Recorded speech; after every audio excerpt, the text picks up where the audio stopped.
Ce faci? Ce faci, golanule? Te-ai trezit? Te-ai trezit?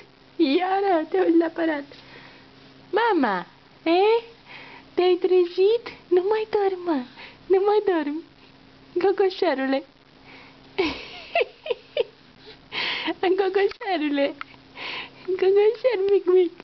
Da. Hai de gândegă.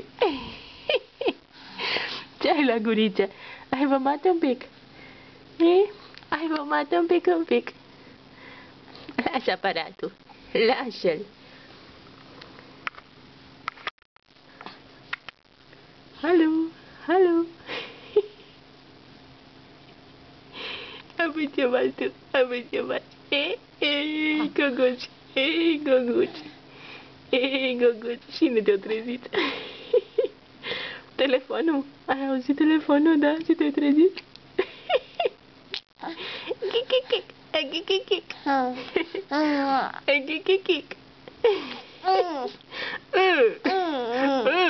Ia zi.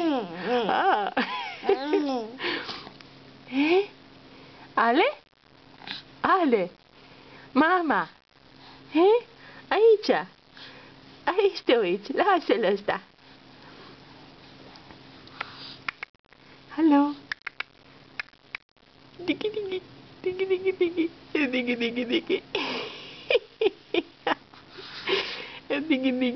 Dăgășelul mititelu. Da. Hai să mergem afară, la plimbare. Bru, acum spunem bru. Brum. Mergem. Brum. Brrr.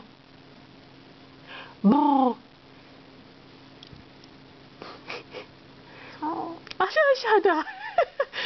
Brrr. Hai și tu.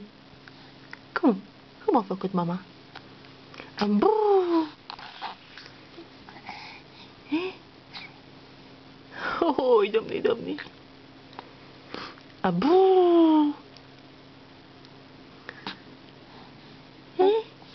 Așa. Fă acum.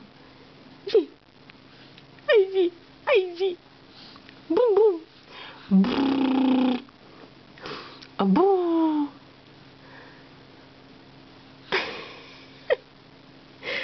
Vrei să zici? Ia zi.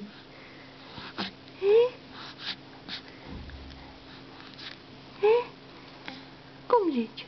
Bun.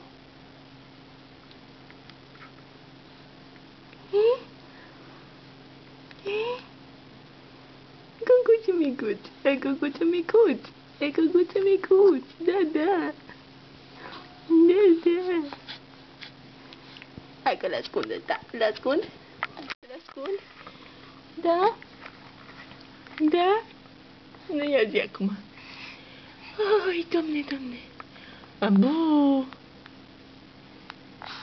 Abu.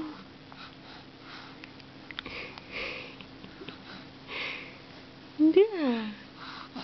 Gângă.